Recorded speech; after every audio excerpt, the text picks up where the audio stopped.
Good morning friends, welcome back to my channel. जैसा कि दोस्तों आप लोग जानते हैं कि बिहार सचिवालय एग्ज़ाम को ध्यान में रखते हुए प्रैक्टिस सेट जारी है। इससे पहले 8 सेट बन चुके हैं, ये 9वां सेट है। तो चलिए 9वां सेट का पहला क्वेश्चन देखते हैं। क्वेश्चन है, प्रथम मगध साम्राज्य का उत्कर्ष किस शताब्दी में हुआ था? तो दोस्तों इसका सही आंसर देखिए क्या हो जाएगा।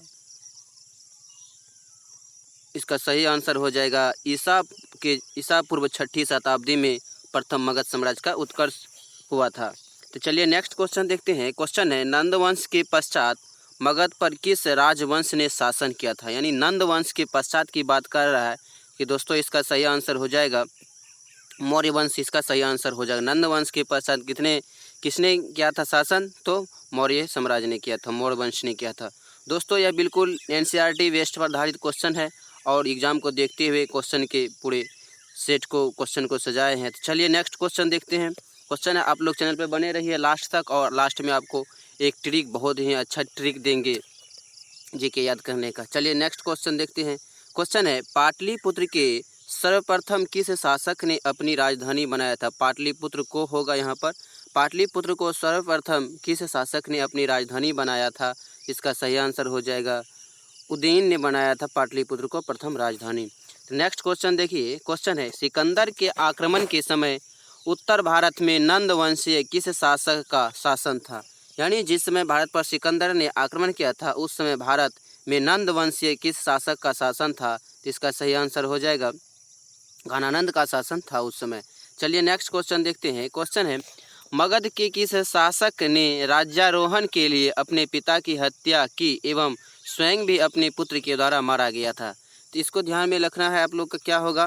तो इसका सही फिर से एक बार, मगध के किस शासक ने राज्यारोहण के लिए अपने पिता की हत्या किया था, फिर वह भी अपने पुत्र के द्वारा मारा गया था? तो इसलिए इसको क्या पितृहंता वंश भी कहते हैं इसको, हर्यक वंश को। इसलिए इसका क्या हो जाएगा अजातशत्रु सही आंसर हो जाएगा। इसको भी ध्यान में रखना है। अजातशत्रु का अन्य नाम क्या है? कुनिक। इसको भी ध्यान में रखना है। चलिए नेक्स्ट क्वेश्चन देखते हैं। क्वेश्चन है, सिकंदर एवं पोरस की सेनाओं के मध्य किस नदी के तट पर युद्ध हुआ था? इसको ध्यान में रखना है क्या होगा। सिकंदर एवं पोरस के बीच जो युद्ध हुआ था यह किस नदी के तट पर हुआ था? तो झेलम नदी के तट पर हुआ था। इसको झेलम नदी को वितास्ता नदी भी कहते हैं, इसलिए इसको वितास्ता का भी युद्ध कहा जाता है। चलिए नेक्स्ट क्वेश्चन देखते हैं। क्वेश्चन है, किस शासक को परशुराम का दूसरा अवतार माना जाता है? यानी किस शासक को परशुराम का दूसरा अवतार माना जाता है? तो इसका सही आंसर हो जाएगा महापद्म नंद को कहा जाता है। चलिए नेक्स्ट क्वेश्चन देखते हैं। किस बौद्ध ग्रंथ में 16 महाजनपदों का उल्लेख मिलता है? यानी इसमें बौद्ध ग्रंथ की बात कर रहा है। कौन सा बौद्ध ग्रंथ है जिसमें 16 महाजनपदों का उल्लेख मिलता है? तो इसका सही आंसर हो जाएगा अगुंतर निकाय में इसका सही आंसर हो जाएगा। बहुत ही इंपॉर्टेंट क्वेश्चन है, आप लोग ध्यान में रखिएगा।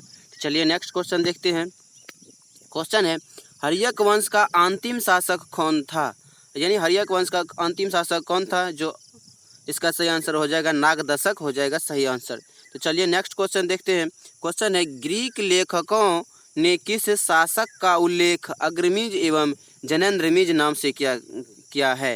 यानी ग्रीक लेखक जो था भारत के किस शासक का उल्लेख जो अग्रमीज एवं जनेन्द्रमिंद्र नाम से किया गया है? तो इसका सही आंसर हो जाएगा घनानंद को कहा गया है, अग्रमीज एवं जनेन्द्रमीज नाम से उल्लेख किया गया है। चलिए नेक्स्ट क्वेश्चन देखते हैं। क्वेश्चन जो अब रहेगा आप लोग को भूगोल से रहेगा। भूगोल से भारत की नदियां एवं अववाह तंत्र से क्वेश्चन अभी बना हुआ है। चलिए देखते हैं इसका। दोस्तों इसमें एक तरह से टास्क दे दिया जाता है और आगे आप लोग पढ़ के भी आ सकते हैं। जैसे कि देखिए भूगोल भारत की नदियाँ एवं अववाह तंत्र से क्वेश्चन बना है, तो नेक्स्ट डे भी इसके बाद से बनेगा। चलिए नेक्स्ट क्वेश्चन देखते हैं। बद्रीनाथ का प्रसिद्ध मंदिर किस नदी के तट पर स्थित है? यानी बद्रीनाथ का जो प्रसिद्ध मंदिर है वह किस नदी के तट पर स्थित है? इसका सही आंसर हो जाएगा अलकनंदा नदी पर स्थित है। तो चलिए नेक्स्ट क्वेश्चन देखते हैं। क्वेश्चन है, दामोदर किस नदी की सबसे बड़ी सहायक नदी है? जैसा कि आप लोग जानते हैं दामोदर नदी है, किस नदी की सबसे बड़ी सहायक नदी है? तो इसका सही आंसर हो जाएगा हुगली नदी की जो है दामोदर सहायक नदी है। तो चलिए नेक्स्ट क्वेश्चन देखते हैं। क्वेश्चन है, बिहार में निर्मित त्रिवेणी नहर में किस नदी से पानी आता है? जैसे कि बिहार में निर्मित जो त्रिवेणी नहर है यह किस नदी से पानी इसको मिलता है? तो इसको गंडक नदी से पानी मिलता है। तो नेक्स्ट क्वेश्चन देखिए। क्वेश्चन देखते हैं, कावेरी नदी का उद्गम स्थल कहाँ स्थित है? कावेरी नदी का उद्गम स्थल कहाँ है? तो इसका सही आंसर हो जाएगा ब्रह्मगिरी की पहाड़ियों में कावेरी नदी का उद्गम स्थल है। तो चलिए नेक्स्ट क्वेश्चन देखते हैं। क्वेश्चन है, भारत का कौन सा नदी कर्क रेखा को 2 बार काटता है? बहुत ही इंपॉर्टेंट क्वेश्चन है, तो आप लोग ध्यान में रखिएगा। इसका सही आंसर हो जाएगा माही नदी। यहाँ माही होगा, माही नदी, माही ही है। माही नदी क्या करता है? 2 बार काटता है भारत की कर्क रेखा को। चलिए नेक्स्ट क्वेश्चन देखते हैं। क्वेश्चन है, विश्वासघाती नदी की संज्ञा किस नदी को दी जाती है?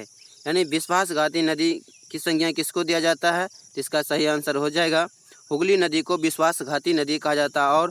और बिहार की शोक नदी याद रखना है तो कोसी को कहा जाता है। शोक नदी कोसी को कहा जाता है और विश्वासघाती नदी किसको कहा जाता है? हुगली नदी को कहा जाता है।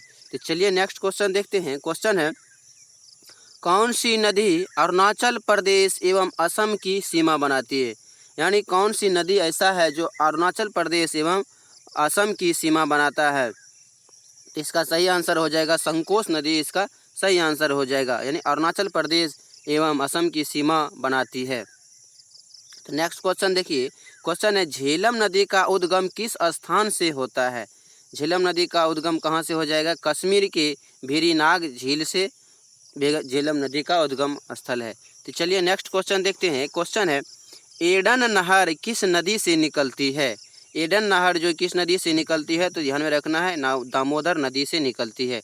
चलिए नेक्स्ट क्वेश्चन देखते हैं। क्वेश्चन है, सतलज, ब्यास, रावी, चिनाब एवं झेलम।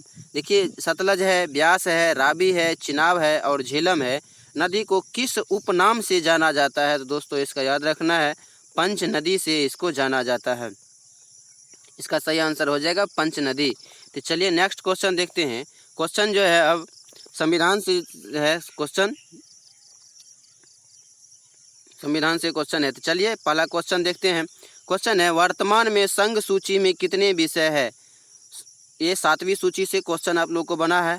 तो इसमें देखिए वर्तमान में संघ सूची में कितने विषय है? तो इसका सही आंसर हो जाएगा वर्तमान में 100 विषय संघ सूची में। तो नेक्स्ट क्वेश्चन देखिए। क्वेश्चन है, वर्तमान में राज्य सूची में कितने विषय है? तो राज्य सूची में कितने विषय है? 61 विषय है। और वर्तमान में अगर बात कर रहा है वर्तमान में समवर्ती सूची में कितने विषय है?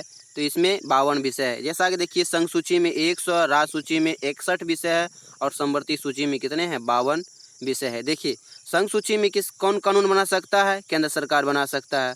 और राज्य सूची में कौन बना सकता है? राज्य सरकार बना सकता है। और समवर्ती सूची में कौन बना सकता है? राज्य और केंद्र दोनों बना सकता है, लेकिन मान्य होगा केंद्र सरकार का। इस बात को ध्यान में रखना है। चलिए नेक्स्ट क्वेश्चन देखते हैं। क्वेश्चन है, शिक्षा प्रारंभ में राज्य सूची का विषय था, इसे 42वें संविधान संशोधन 1976 के द्वारा किस सूची में शामिल किया गया? ये बहुत ही वेरी इंपॉर्टेंट क्वेश्चन है। देखिए ये जो कह रहा है कि शिक्षा प्रारंभ में राज्य सूची का विषय था, इसे 42वें संविधान संशोधन के द्वारा किस सूची में डाला गया? यानी इस पर कौन कर लगा सकता है या कौन कानून बना सकता है, किसकी देखरेख में चलेगा? तो ये समवर्ती सूची यानी केंद्र और राज्य सरकार दोनों का यह विषय हो गया है। 1976 के द्वारा 42वें संविधान संशोधन के द्वारा इसको समवर्ती सूची में डाल दिया गया है। चलिए नेक्स्ट क्वेश्चन देखते हैं। जैसे कि रेलवे पुलिस, आप लोग रेल जानते हैं, रेल किसका है? केंद्र सूची का विषय है। लेकिन रेलवे पुलिस किस सूची का विषय है? तो इसका देखिए ये बहुत इंपॉर्टेंट और कन्फ्यूज का क्वेश्चन है। तो रेलवे पुलिस किसका विषय है? तो राज्य सूची का विषय है। चलिए नेक्स्ट क्वेश्चन देखते हैं। क्वेश्चन है, कृषि संविधान की किस सूची में शामिल है? यानी कृषि जो है यह संविधान की किस सूची में शामिल है? तो इसका सही आंसर हो जाएगा राज्य सूची में। कृषि जो है संविधान की किस सूची का विषय है? राज्य सूची का विषय है। चलिए नेक्स्ट क्वेश्चन देखते हैं। क्वेश्चन है, आर्थिक नियोजन किस सूची का विषय है? आर्थिक नियोजन किस सूची का विषय है? तो इसका सही आंसर हो जाएगा समवर्ती सूची का। आर्थिक नियोजन समवर्ती सूची का विषय है। चलिए नेक्स्ट क्वेश्चन देखते हैं। क्वेश्चन देखिए, जनसंख्या नियंत्रण संविधान की किस सूची का विषय है? देखिए यहाँ पर लिखा हुआ जनसंख्या नियंत्रण, जनगणना नहीं लिखा हुआ। जनसंख्या नियंत्रण और जनगणना में अंतर है।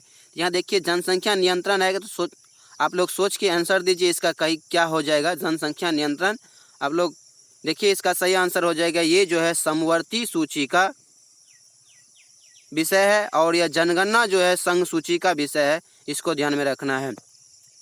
चलिए नेक्स्ट क्वेश्चन देखते हैं। जनसंख्या नियंत्रण जो है ये समवर्ती सूची का विषय और जनगणना जो है संघ सूची का विषय है। जैसे कि जनगणना जानते हैं आप लोग, केंद्र सरकार कराती है, जनसंख्या नियंत्रण समवर्ती सूची का विषय है। चलिए नेक्स्ट क्वेश्चन देखते हैं। क्वेश्चन है संघ सूची में दिए गए विषय पर कौन कानून बना सकता है? संघ सूची में दिए गए विषय पर कौन कानून बना सकता है? तो इस पर केंद्र सरकार, जैसा कि पहले हमने बोल दिए हैं, केंद्र सरकार बना सकता है। तो चलिए नेक्स्ट क्वेश्चन देखते हैं। क्वेश्चन है समवर्ती सूची पर केंद्र एवं राज्य सरकार कानून बना सकती है, परंतु मान्य किसका हो जाएगा? जैसे एक समवर्ती सूची पर केंद्र और राज्य सरकार दोनों कानून बना सकती है, लेकिन मान्य होगा उसका कौन सा? केंद्र सरकार का मान्य हो जाएगा। चलिए नेक्स्ट क्वेश्चन देखते हैं। क्वेश्चन है कारागार संविधान की किस सूची का विषय है? कारागार की संविधान की किस सूची का विषय है? तो ध्यान में रखना है, यह जो है राज्य सूची का विषय है। चलिए दोस्तों, आज ये समाप्त होता है और आप लोग को चलिए नेक्स्ट आप लोग को बहुत ही अच्छा ट्रिक बताएंगे, तो आप लोग चैनल पर बने रहिए। देखिए चलिए, इससे पहले आप लोग को टास्क के तौर पर आप लोग को दिया जाता है कि इतिहास में आप लोग को जो मौर्य साम्राज्य आप लोग देख लीजिएगा, सभी एकदम बढ़िया से आप लोग पढ़ लीजिएगा।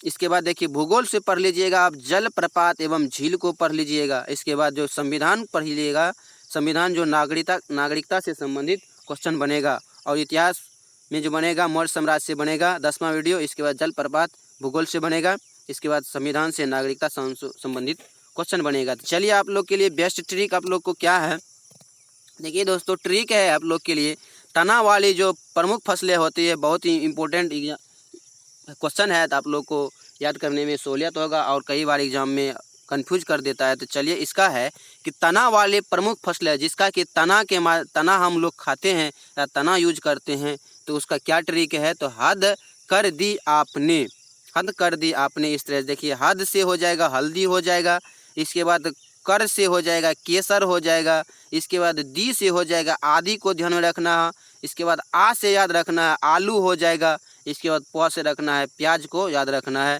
दोस्तों एक बात बता देना चाहता हूँ, ट्रिक से आप लोग को कोई किसी को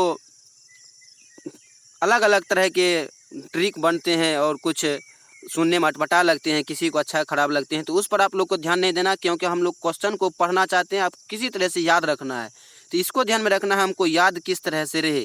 तो चलिए दोस्तों, मिलते हैं नेक्स्ट वीडियो में। अगर आप लोग को पसंद आता है मेरा सेशन और इस तरह के ट्रिक कॉन्टेक्ट पसंद आता है तो लाइक करें, और अगर आप इस तरह से पाना चाहते हैं तो चैनल को सब्सक्राइब करें। चलिए मिलते हैं नेक्स्ट वीडियो में, तब तक के लिए व्यस्त रहे, मस्त रहे, स्वस्थ रहे। जय हिंद, जय भारत।